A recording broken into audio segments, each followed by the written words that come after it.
fyrir. Herðu, velkomin. Hingað til mér eru mættar Helga Lind Mar og Ása Kristín Einarsdóttir. Velkomnar. Takk fyrir. Takk fyrir að koma. Það er rosa skrítið að hafa sko Já, við erum að horfa á hérna eftir á og eitthvað. En ok, herðu, sko, ég ætla aðeins að segja ykkur bara hvaða konur þetta eru. Helga Lind, ég googla nefnilega alla sem koma í heimsókn, þannig að ég googlaði Helgu Lind og ég komst að hún er í mjög mikið af svona félagskap eða svona félagsstörfum og alls konar þannig. Rosa mörgum stjórnum. Já, stjórnum. Stjórnarkona einhver. Já. En þú ert laganemi Já. og þú ert líka í stúdentaráði, háskólaráði. Nei, ég er í háskólaráði. Það er varamaður í háskólaráði. Já, ok. Gott á leiðristir þetta. Og svo ertu að sjálfsögðu í druslu teiminu. Já. Eins og Ása Kristín. Ása Kristín, já, hvað er að segja? Þurftur að googla mig? Ekki jafn mikið. En hérna, þú ert forstöðumaður í félagsmiðstöð. Já. Já, þú ert forstöðumaður í félagsmiðstöð, er þetta ekki? Var. Var? Ok. Það er fréttir. Já. Fréttir í beinni. Fyrrverandi forstöðukona í félagsmiðstöð til margar ára. Já, töluvert marga. Ég er líka fyrrverandi forstöðukona í félagsmiðstöð. Það er rétt. Á Ísafirði? Já. Ok. Þú ert fyrrverandi handboltamarkmaður. Heldur betur. Og Kempa. svo sástu líka Young Slut sem að já, þú segir okkur kannski aðeins frá eftir. Young Sluts. Young. Já, það er ekkert óa. Young. Og svo ertu í druslu teiminu, druslugöngu teiminu.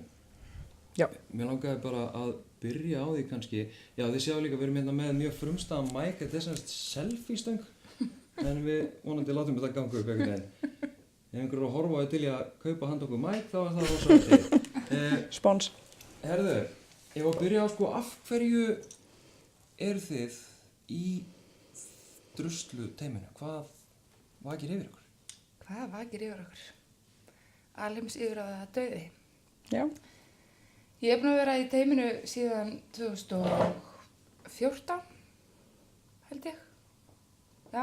Ekki horfa mig. Nei, ég er bara meira að hugsa upp átt. Já.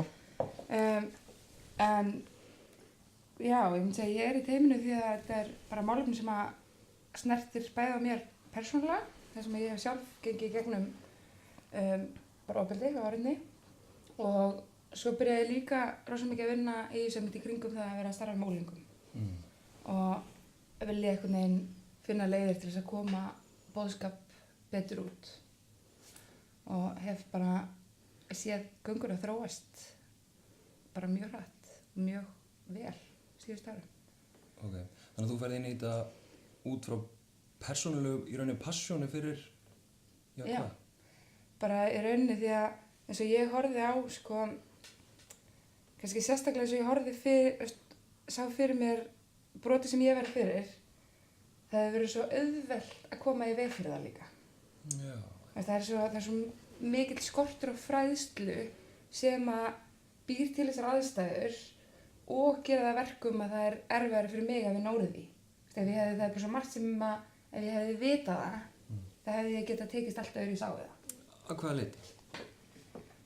Bara aðalega þessar pælingar það sem snúa því að ég gerði ekki neitt til þess að kalla það yfir mig. Og að brot geta verið alls konar.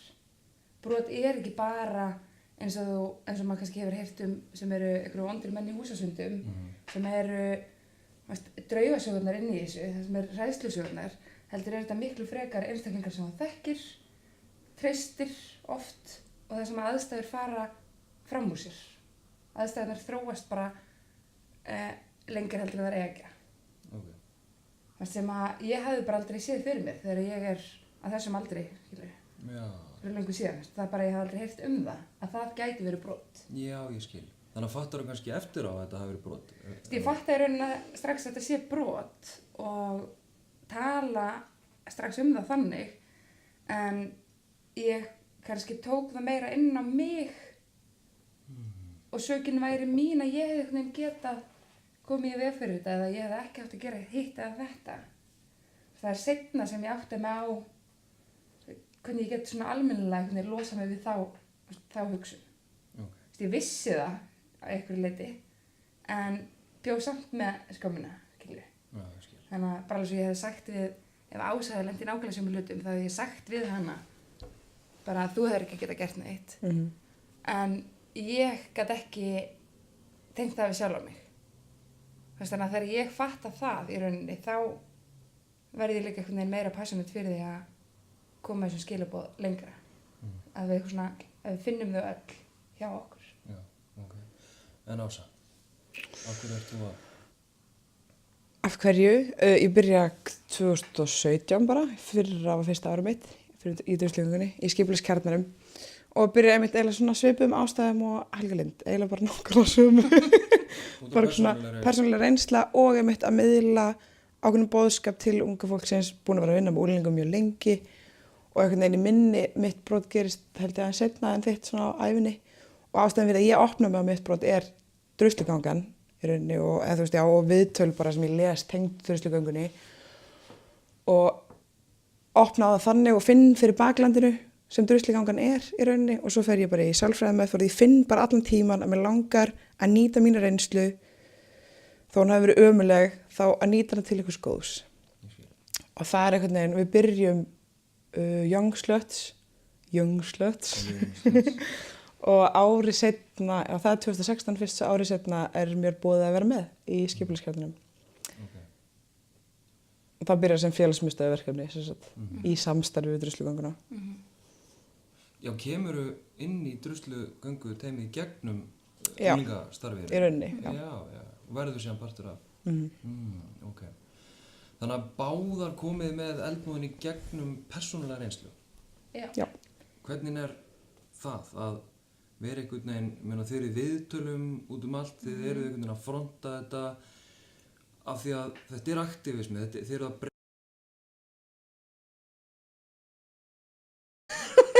Sími var bara að hringja. Hvernig við svona að fá okkur vatn? Það var svolítið lélegt plan hjá okkur. Það var bara... Já, en síminn skilur við. Já. Herðu, það var smá truflun. Sími hringdi, ég vona að hringi ekki aftur. En hérna, þarna er ég komin. Já. Þetta var ræðilega vandræðilegt. Gekkja lag. Já, sko, við vorum að tala sérst, við farið inn í þetta, það var ekki gott moment til að vera truflun. Nei. En sérst, já, það er persónuleg reynsla ykkar og bara hvernig er að vera í eldinum með þessa reynslu líka á bakinu? Það er svolítið skrítið stundum. Þannig að ég í rauninni opinberlega í fyrsta sinn tala það sem ég var fyrir í sumar, bara þessu ári. Þannig að þá allir í kringum mig kannski vissu, en í fyrsta sinn sem að ég opinberlega set mig einhvern veginn í þá stöðu að segja í fjölmiðlum að ég hefði líka lent í ykkur. Og það var mjög skrítið einhvern veginn af því að ég líka upplifði alltaf að ég hefði lent í nógu alvarlegu broti. Já. Ég mætti ekkert vera að bera eitthvað mína sögu eitthvað fram. Það væri ekkert viðeigandi. En svo þetta þegar ég gerði það þá einhvern veginn fékk ég mjög miklu viðbrögð því það eru mjög margir í þeirri stöðu að einhvern veginn finna sitt ekki vera nógu mikið en samt ekki veitlega því. Þannig að fyndi einhvern veginn að vera einhvern veginn alltaf að tala um kynferðisofbeldi og að vera svo einhvern veginn aftur lítill í sér af því að maður er allir að vera að tala um sig. Já. Það er einhvern veginn öðru sem er alltaf að tala um þetta sem eitthvað svona identity, hugtak og samfélagsmein en svo fyrir að tala um þetta að það er þitt. Það er bara einhvern veginn algjörlega tvennt. Þannig að aðskilduru, þú kemur í teimi eitthvað 2014, sagði það? Já. Og kemur henni fram með þína persónulegu reynslu nokkrum mánuðum seinna? Já. Þannig að þú aðskilur þetta algjörlega. Fannstu mun á þér í baráttinu og tala um þetta eftir að þú opnar á þína persónulegu reynslu? Sko ég raunin ekki af því að ég var bara þrátt fyrir að ég hafi kannski fyrst talað um það opinberlega í einhverjum fréttamiðlum í sumar. Þá var ég búin að vinna vel úr því. Og ég held að sko druslugangan þegar ég geng hana fyrst, það var bara stærsta moment í mínu bataferli. Að labba niður skólaárastíginn með einhverjum mörg þúsund manns og í ból sem að stóða og ég er ekki lygari. Það var bara eitthvað svona moment í mínu bataferli. Það sem eitthvað svona maður eitthvað sprengt á einhver kýli, Tengi. einhver skömm. Þannig að ég hafi ekki talað um það í fjölmiðlum fyrr. Það var einhvern veginn, mér fannst að ég ekkert beint vera öðruvísi, því ég var búin að vinna úr því þannig áður. Hvernig upplifðu þú þetta? Ég er ennþá alltaf svolítið svona forðast viðtöl fyrir hann druslugöngunar. Það var einmitt í sumar sem ég óvart lenti í sjónvarpsviðtali sem hélt að þetta var útvarpsviðtal og panikaði, snarpanikaði.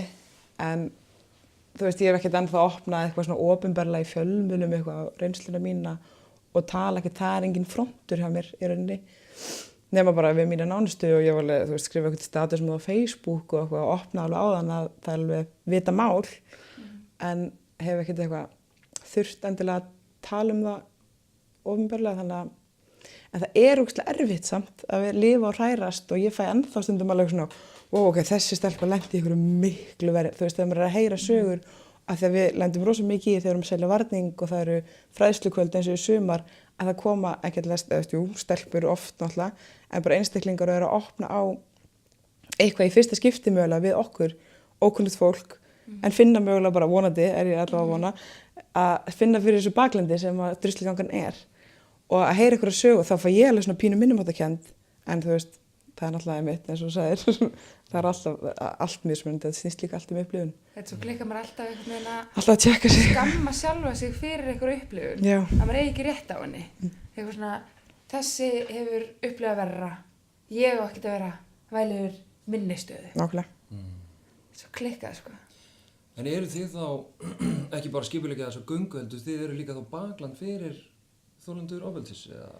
Sko, það er að aukast. Það hafa oft komið upp einhver svona hugmyndir að búa til einhverja spjallhópa og þú veist, við erum eitthvað bakland, en það hefur bara verið erfitt af því að við náttúrulega erum bara öll sjálfboðaliðar og erum öll, eins og sagði ráðan, í 18.000 félagsstörfum og eitthvað.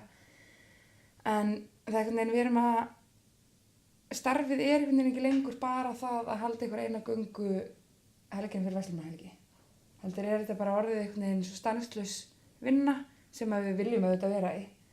Og við fáum alveg til okkar fólk sem leitar til okkar með alls konar mál. Þetta er svo bara við vorum núna að klára samvinnu með Airwaves, af því að það er að gera Airwaves-örgari og eitthvað. Og líka bara, þú veist, einstaklingar sem tala okkur. Já, og hvernig núna líka eru samskiptlöðunar orðnar, ég veit ekki, þar voru það alltaf, en fólk er svona orðið örugra með sig að senda Instagram-skilaboð eða senda okkur Facebook-skilaboð, hvort það með Við líka förum mjög mikið í félagsmiðstöðar. já, með fræðslur. Já. Og það hefur einmitt leitt af sér þegar kom einhver annað helstormur inn á Instagram. Já. Eftir einhverju fræðslu.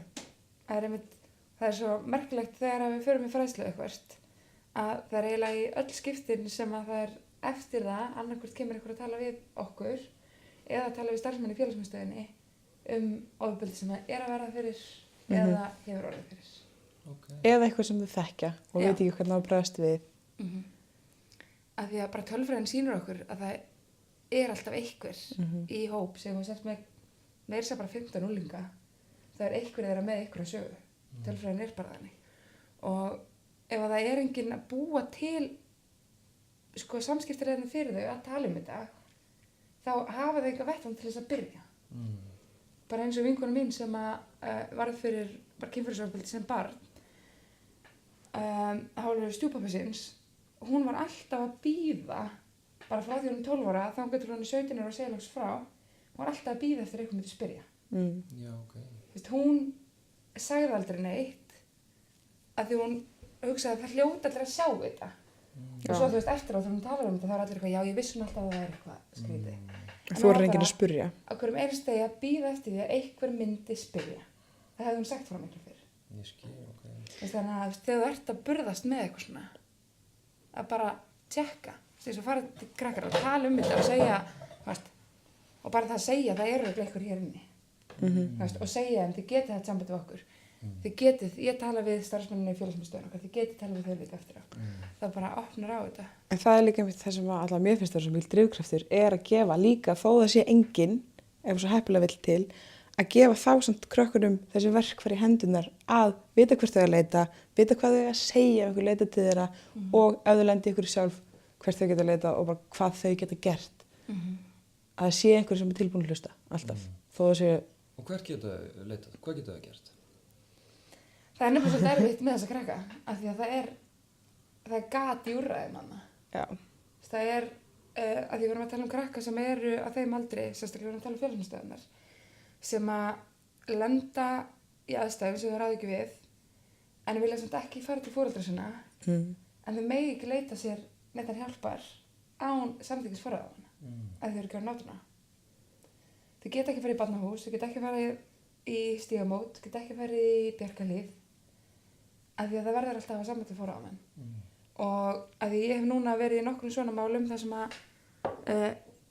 við getum kannski bara hjálpað þeim að byggja upp þor í það að tala við foreldra sína. Af því að því miður er það bara þannig eins og staðan núna að þau verða að taka foreldra sína með, en við getum alveg líka gefið einhver stundum þarft ekki neitt nema bara að segja frá okkur upphátt og segja á ég rétt af minni einhvern veginn mínu tilfinningum gagnvart þessu. Og fá feedbackið bara. Já. Er þetta bara stelpur sem að eru með ykkur í teyminu eða sem að þið verðið, fá upplýsingar að verðið fyrir ofbeldi sem leita til ykkar? Nei, það eru strákar í teyminu, eða einn strákur núna og við höfum alltaf reynt að leggja áherslu á það, en það sem að er erfitt er að við getum ekki þvingað þessar samræður þangað inn. Og það var, 2014 var þema göngunar ofbeldi gegn karlmönnum. En það bara, karlmenn þurfa að finna hjá sér hvenær þeir eru tilbúin til að byrja að tala. Af því að það að tölfræðin sýna okkur að það séu sko mun fleiri konur á Íslandi og bara í heiminum sem verða fyrir ofbeldi, þá held ég að það er svo stórt graftakýli sem eftir að stinga á, sem að er ofbeldi gegn karlmönnum, sem er bara birtingarmynd þess er öðruvísi. Mér finnst þeim svo gott að sjá að núna 2 sögur komnar inn á fávitar og sem eru bara nákvæmlega það sem að mér finnst við búin að vera að segja í svo mörg ár.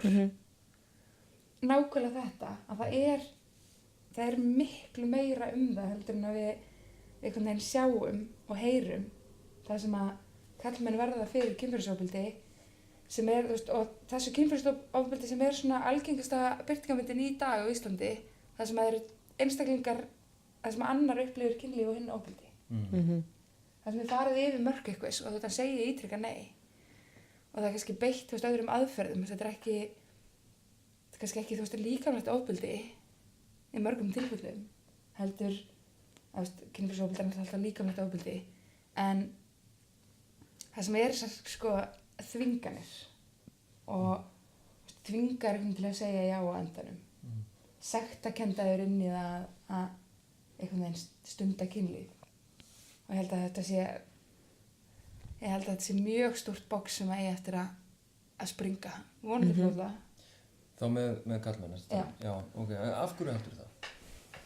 Að þetta sé mjög stórt box sem eigi eftir að springa. Já. Nei, bæði. Að þú heldur að það sé eitthvað undir yfirborðinu, þar að segja að það séu mun fleiri karlmenn sem hafa orðið fyrir kynferðisofbeldi, heldur við erum að tala um. Af hverju heldur það? Af því að, hugmyndafræðin í kring hvernig við tölum kynhvöt einstaklinga, bara þessi pressa á hvernig við látum eins og karlmenn er alltaf að vilja kynlíf og það er lundið fyrir mig þú auðmikið þú ert ekki að vilja það og það er ekki, þetta er svo gamla mítan, það er ekki að brjóta á, það er ekki að nauðga viljum, það er ekki að nauðga strákum af því að þeir eitthvað sem er alltaf að vilja það.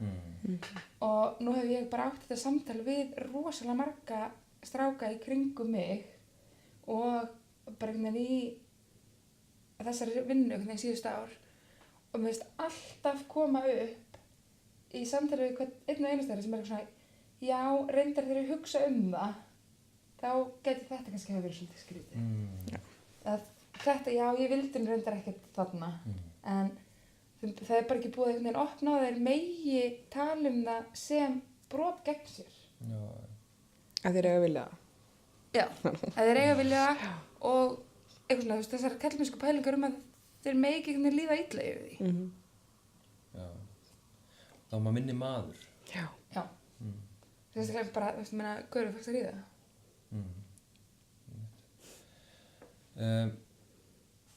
Ég er aðeins að hugsa núna andspyrnuna, svona mótbyrinn gegn ykkur.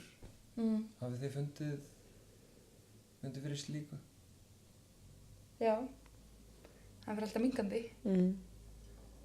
Hvernig þá? Hann hefur sko, frá upphafi var hann náttúrulega alltaf mest tengdur orðinu, drusla. Og þá var það bara, þú veist, allir einhvern veginn, við gátum ekki tekið út fyrir sviga hverju það voru sem voru að gagnrýna það mest. Það var bara fólki fannst þetta óþægilegt. Hugtakið drusla? Já, að við varum eitthvað að kalla okkur druslur og labba niður í bæ. En við finnst við vera sko búin að komast ákveðlega langt með það og við fannst því sérstaklega að sjá það í sumar þegar var eitthvað að vera auglýsing ykkur bæjarhátíð í Mosó og það var auglýsing fyrir eitthvað fyrirtæki sem var að merkja húfur fyrir börn og það voru 2 mismunandi og ein merking var Fortnite og hinn var drusla. Okay. Og eitthvað þannig að vera að markasetja eitthvað fyrir foreldrar til að kaupa fyrir börnin sín. Það sem að drusla er annað orðið einhvern veginn sem þú ert að merkja barnið þitt sem er þá bara einmitt Orðið jákvætt orð, eða svona valdablandi. Valdablandi, einstaklega sem stendur með sjálfum sér og stendur upp móti nauðgunarmenningu einhvern veginn. Já, ok, það er áhugavert. En Ása, hefur þú upplifað eitthvað svona sagt við þig gegn í rauninni þinni vinnu fyrir druslugönguna?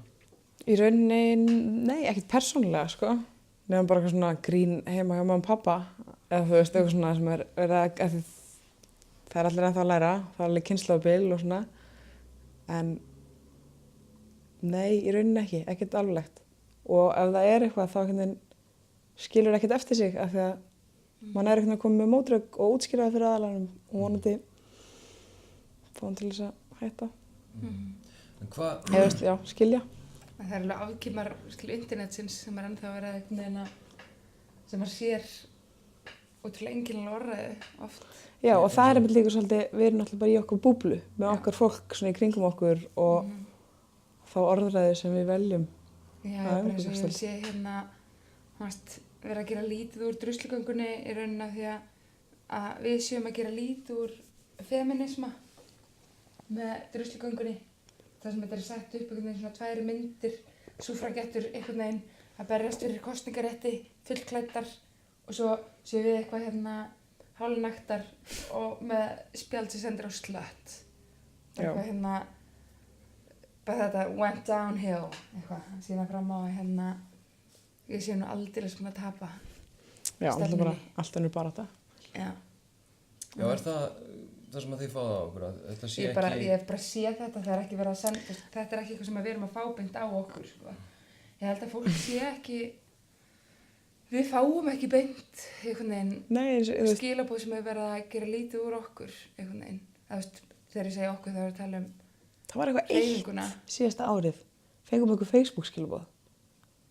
Nei, ég man það ekki. Bara með blokkaði. En það, einmitt, þú veist, það var eitthvað svona. Af hverju er þetta að kalla eitthvað svona, þú veist, þessi típa. Ég er daginn, það var einhver sem sagði að já, viðkomandi vildi ekki nota hugtakið að orðið drusla af því að það væri á forsendum feðraveldisins. Hafið þið heyrt þetta? Nei. Áhugaverð pæling. Já, ég spurði ekkert út í þetta, en ég svona, já. Já, en ég skil rauninni pælinguna, sko. En, þú veist, ég hef svo mikið pælt í orðinu drusla, sko. Því að það er miklu gildislaganara heldur en enska orðið slött. Af því að ef þú ferð bara og skoðar orðnotkun eða svona, þróunin á orðinu, hvernig upphaflega þýðir drusla hlutur sem er úr sér genginn. Það er búið að nota hann það mikið að hann er við það ónýtur. Þú veist, bíldrusla eða tuskudrusla. Eitthvað sem er á barmi þess að vera ónýtt. Og svo er það einhvern veginn fært yfir að nota það yfir konur sem einhvern veginn nýta sko rétt sinn á eigin líkama að þær séu, þú veist, þær eru við það að þær séu ónýtar. Og það er miklu gildishlaðnara heldur en bara enska orðið slött sem hefur ekki sömu baksögu. Þannig að þú veist, og það var ekkert það mikil hugsun lögð í það þegar þetta var upphaflega, þú veist, kallað druslugangan. Heldur var það bara snúið við, þú veist, íslenskun á slutwalk sem var í Kanada. En mér finnst þetta samt mjög gott tæki í því að normalisera það að konur eru alls konar, skilur. Konur, þú veist, náttúrulega bara allir, en þetta hefur verið notað yfir konur. Að því ég fengi ég var að tala á fyrirlestri sem var hérna í kjallaranum á Kvenfélagasambandi Íslands. Það sem var ein fullur konu sem stóð upp og sagði, en af hverju þurfum við að nota orðið drusla? Geti ekki verið druslugangan innan gæsalappa? Og af því að þið eruð ekki lauslotar, er hún að segja. Svona, af því að þið eruð ekki druslur, getið þið þá ekki verið, getið ekki notað það þannig.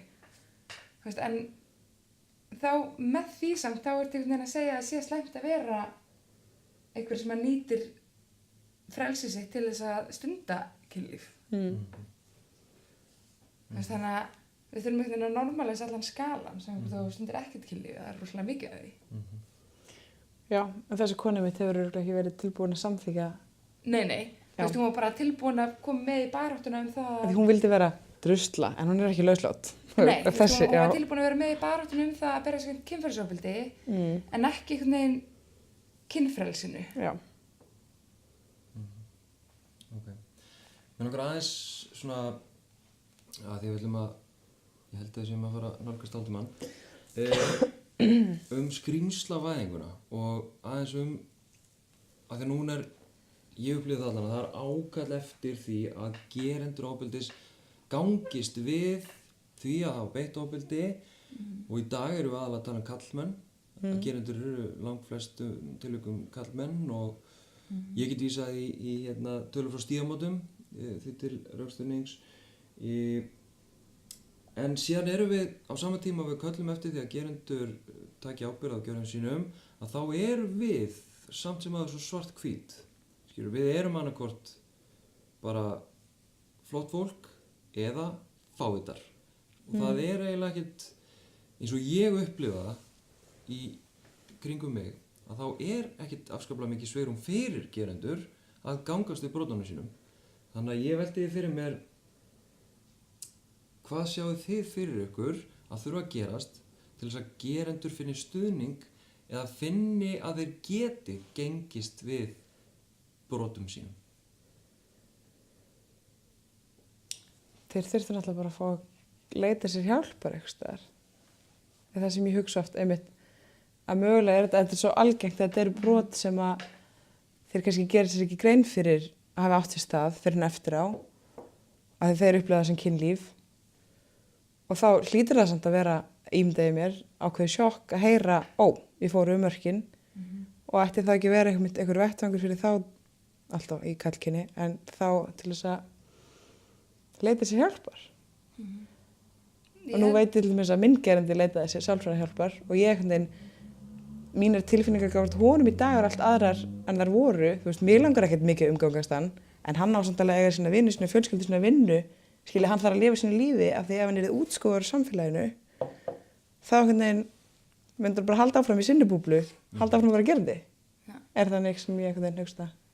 Ég held líka sko að því fyrir sem að við kennum þennan raunveruleika að þú getur óaðvitandi farið yfir mörk og við kennum einhvern veginn það að við erum að bregðast í því að kenna betur samskiptin í kynlífi að þá skapist meira rými til þess að segja ég gerði eitthvað en ég vissi ekki betur en að axla samt ábyrgð á því því þú getur alveg axlað ábyrgð á okkur og á sama tíma sagt ég gerði mér ekki grein fyrir því þannig að það er ekki það þarf ekki að vera þannig að þú sért einhvern veginn gerandi og ert vondafólkið og ert vondur að eilífu.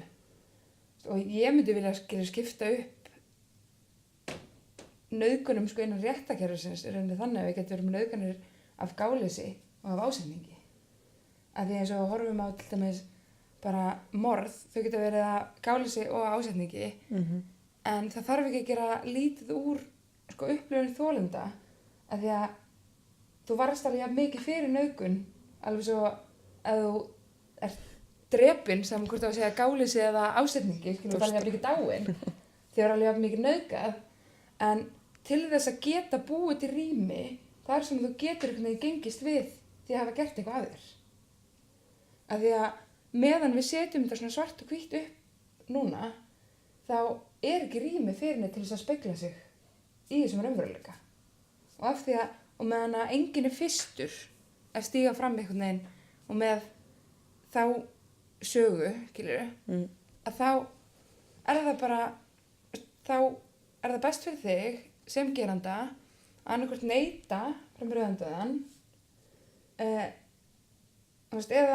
já, það er bara besta fyrir þig, af því að hinn möguleikin er svo hræðilegur, sko, af því að annars þarf þú að vera vondimaður sem er alltaf að trúa að þessi verst einstaklingurinn. Ekki bara, ég er bara Helga Lind sem að gerði mistök. Því að það geta allir verið gerendur. Það geta allir farið yfir mörk eitthvað ef þau passa sig ekki. Þess vegna þurfum bara alltaf að vera að passa okkur í öllum samskiptum.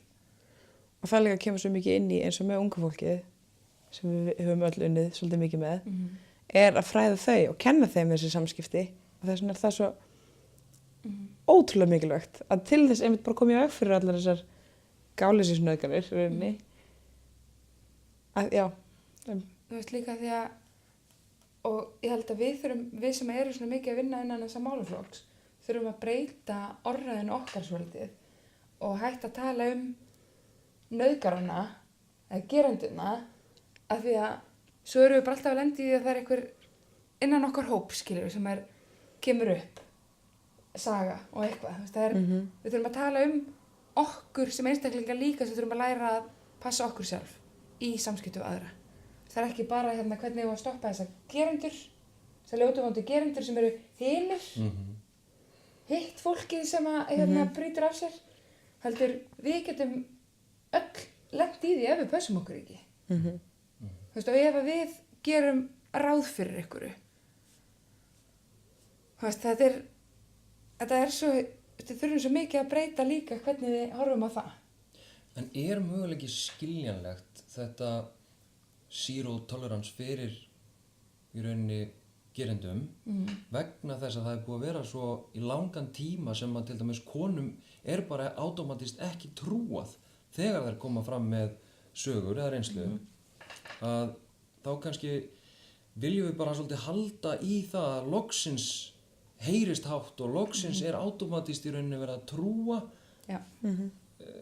Þannig að við kannski bara erum ekki tilbúin til þess að bregðast við af, já, bara með öðruvísi hætti eða hvað. Já, það geti alveg vel verið. Ég held samt einmitt að þessi zero tolerance pæling sem er svolítið í gangi núna og hefur verið undanfarin ár sé samt nauðsynlegt til þess að geta tekið þetta skref í rétta átt.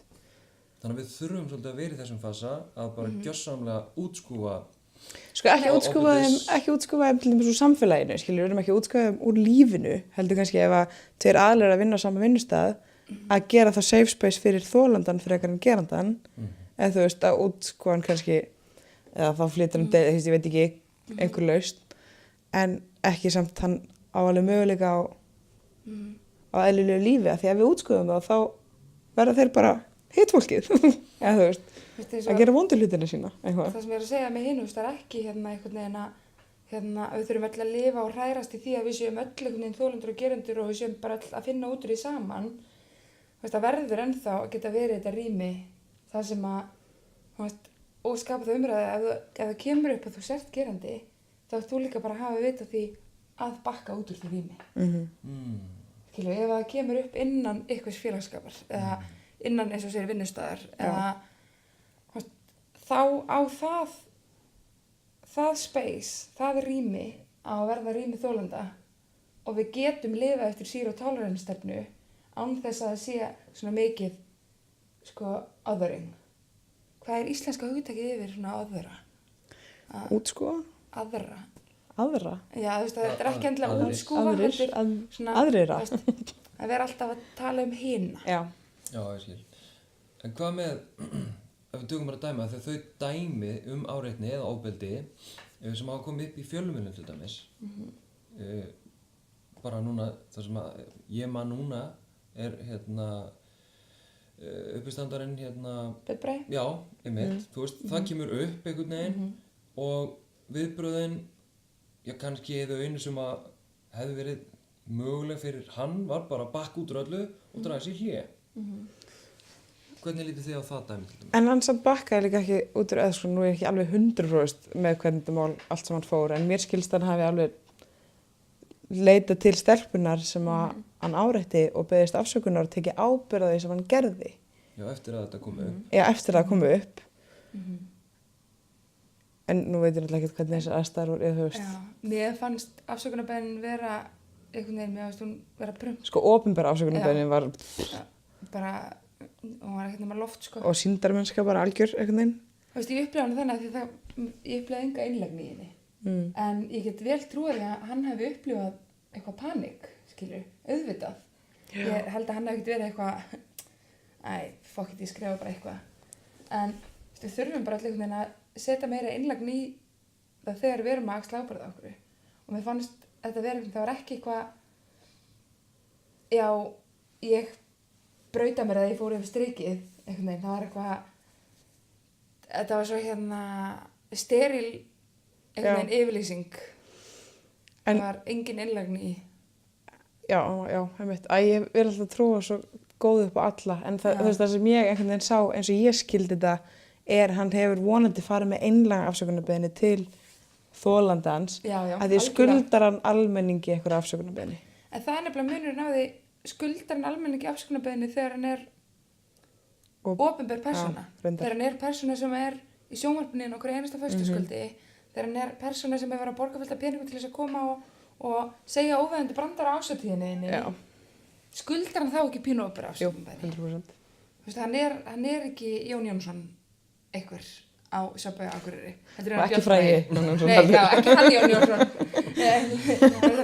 Eitthvað Damn. órætt nafn sem að enginn heitir. Stefán. Já.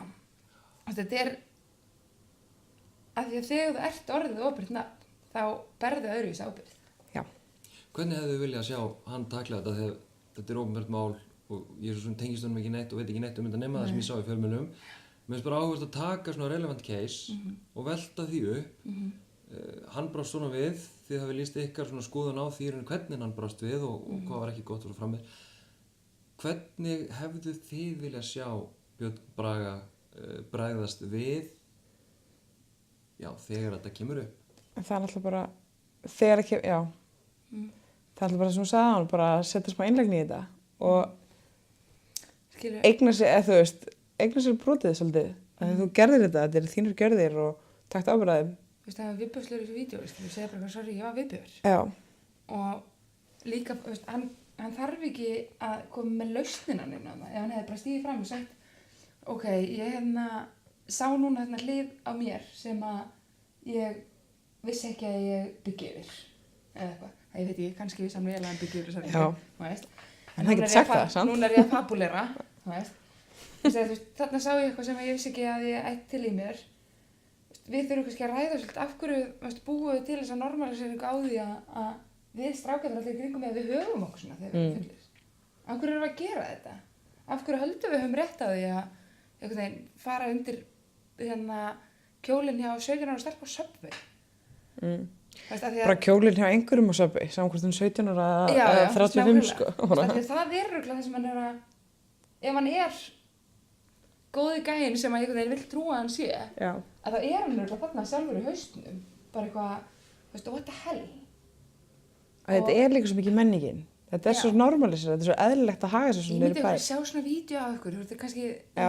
ég fæ einhvern veginn svona þrengist að mér hálsinn, ég mynda mér ræðist þær að sjá þetta einhvern veginn á mánudagsmorgni. Þetta.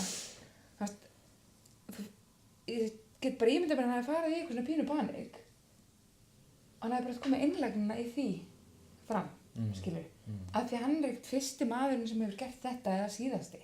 Þetta ekkert versta brotið sem að við vitum En þarna náðist vídeo, þarna, hann þekktur og þá hefði bara verið hægt að nota það til þess að taka smá umræðina. Í staðinn fyrir að hann fær einhvern veginn smá í vörn og einhvern veginn ekki að almennilega tala hvað var sem gerðist, þá skiptist líka fólk aftur í tvær hliðar. Já. Í staðinn fyrir að hann segir bara þetta er bara fokkið viðbjóðslegt. Og hann tæki það til sín sjálfur og ónæði það.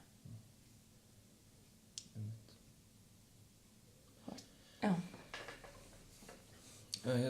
Þú kom aðeins inn á að þetta virðist vera partur af menningu. Þetta ekki einstaklingsvandamál. Við leysum ekki þennan vanda með því að taka á bara allt over umferð leið og það kemst upp á það. Það er bara svo áhugavert að við verðum alltaf brjáluð þegar það kemst upp einhverja. En svo vitum við að fullt af dæmum sem ekkert í umræðunni einstaklinga sem eru að brjóta af sér eða senda eitthvað óviðandi eða eru óþægilegir og svo framvegis. Yfirleitt karlmenn, því miður. Hvernig bara eyðum við þessari menningu? Hvernig breytum við þessari menningu fyrir fullt og allt? Létt spurningalókum. Ég held að það sé bara alltaf að pota í þetta. Já, algjörlega. En svo líka kannski eitthvað lausn að ef Björn Bragi hefði bara ónað þetta og tekið þetta orðið bara pínu talsmaður. Já. Bara, halló, hættum þessu, breytum þessu, ég var viðbjóður, þið hefur allir verið viðbjóður, eða þú veist, púla eitthvað svona. Talsmaður perra. Já, hvernig verður það? Það er alveg... það til við það? Já, getum við takkað hann eða svona. Nei, en eða þú veist, það þarf ógeðslega oft bara eitthvað svona sterka rödd og einmitt rosa gott að það eru opinber aðili og einhver flottur sjómli eitthvað til þess að taka einn svona slag og breyta orðaræðinu svolítið og einmitt hegðuninni. Þú veist, þeir sem eru potið í vinikar eða þeir eru að hegðun.